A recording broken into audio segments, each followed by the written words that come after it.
목이 말라 물을 마시고 싶어서 슈퍼마켓 선반을 쳐다보고 있어요. 아마 여러분은 항상 사는 브랜드를 고르거나 거기 있는 것 중 가장 싼 걸 고르겠죠. 하지만 잠깐만요. 다음에 물병을 살 때 이걸 꼭 확인해 보세요. 플라스틱 병에 들어있는 어떤 걸 사기 전에 가장 먼저 해야 할 일이 바닥을 확인하는 거라는 걸 알고 있었나요? 맞아요.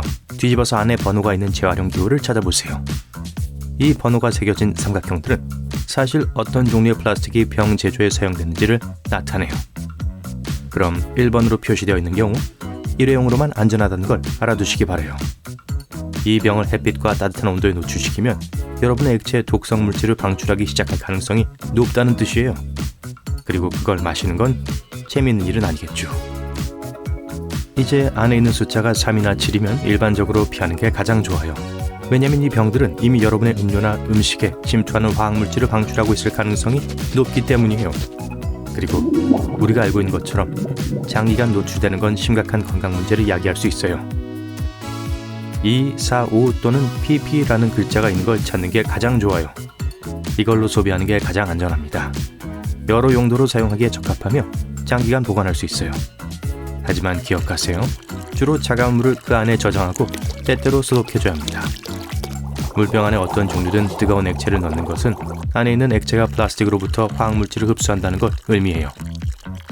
계속 플라스틱 병을 주제로 이야기해 볼게요. 플라스틱으로 묶인 팩을 보면 부끄러워하지 마세요. 열어서 사려고 했던 것만큼 집으세요. 슈퍼마켓들은 소비자들이 종종 플라스틱을 찢는 걸 게을리하고 추가적인 번거로움을 피하기 위해 물이나 탄산음료 한 팩을 다 사게 된다는 걸 알기 때문에 이걸 전략으로 쓰는 거예요. 이제 슈퍼마켓의 냉장 코너로 이동했어요. 치즈를 보고 어떤 치즈를 사가야 할지 고민하죠. 비닐에 분리되어 작은 조각으로 나온 것들은 사지 마세요. 실제 치즈 함량이 51% 미만이니 치즈라고 부르면 안 될 것 같아요. 제조업체들은 사실 여기에 치즈 대신 치즈 상품이라는 라벨을 붙여야 해요. 그리고 미세한 글씨를 찾다 보면 포장지 어딘가에 그 도장이 찍힌 걸 발견할 수 있을 거예요. 단단한 치즈를 살 때 색과 질감 그리고 무엇보다도 구멍에 주의를 기울여야 해요. 우선 치즈는 균일하고 흰 층이 없어야 합니다. 그리고 울퉁불퉁하고 비대칭적인 구멍이 있는 치즈를 고르는 대신에 전체 치즈 덩어리에 구멍이 고르게 분포되어 있는 치즈를 고르는 게 좋아요. 오, 맞다. 그리고 사기 전에 치즈를 눌러보세요. 바로 형태를 회복해야 합니다. 자, 살만한 완벽한 치즈를 찾았어요. 그러면 생선, 그걸 고를 때 눈을 잘 살펴보세요. 그리고 물고기와 첫눈에 반하고 그러는 게 아니에요.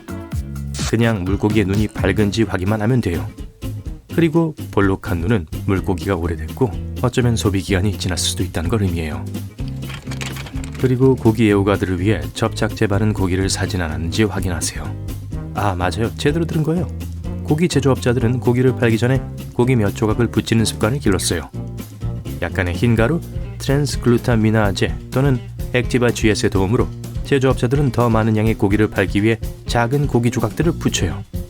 이게 고기 공급을 늘려주고 고기 생산자들이 더 작은 고기 조각들을 낭비하는 걸 줄여줌으로써 돈을 벌게 해주죠.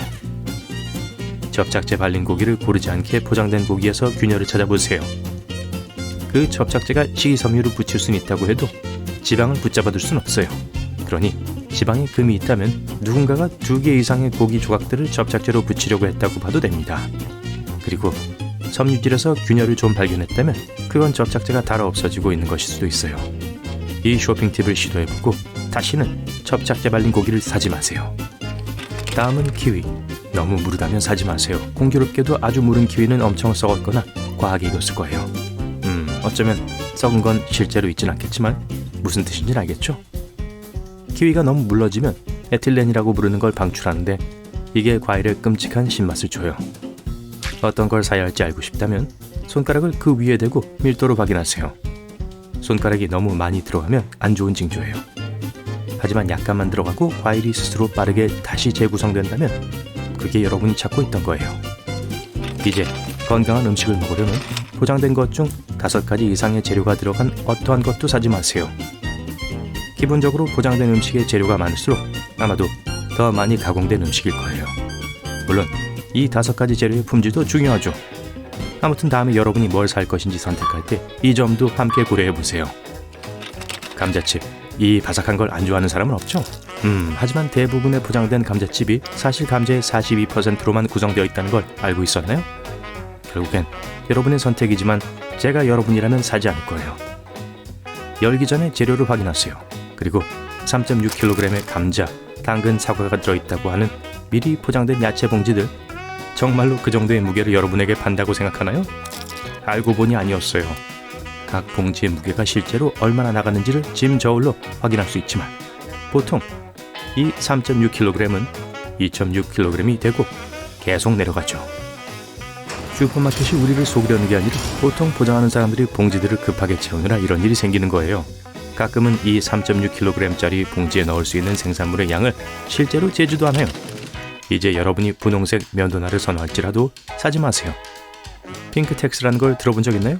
알고 보니 여성과 소녀들을 위해 만들어진 상품이 남성과 소년 시장 점유율을 위해 만들어진 동일한 제품보다 7% 더 비싸게 팔리고 있어요. 여성들이 더 좋은 소비자이고 같은 제품에 대해 추가 가격을 지불할 거라고 여기기 때문이죠.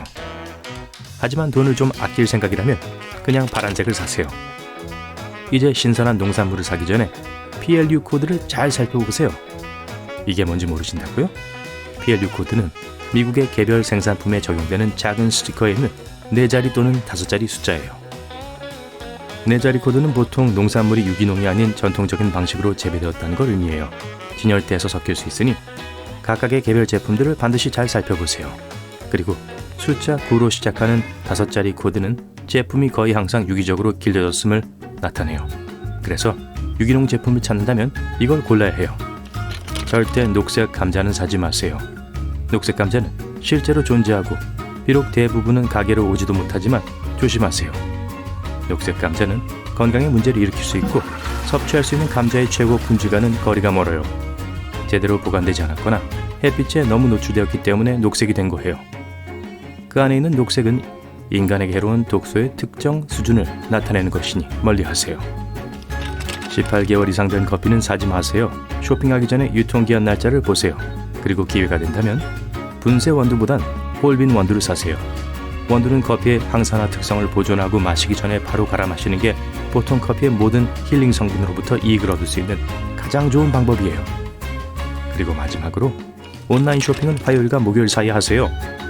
이상하게 들릴지 모르겠지만 한 연구가 정말 좋은 딜을 잡는 가장 좋은 방법은 이날 사이에 쇼핑하는 거라는 걸 보여줬어요.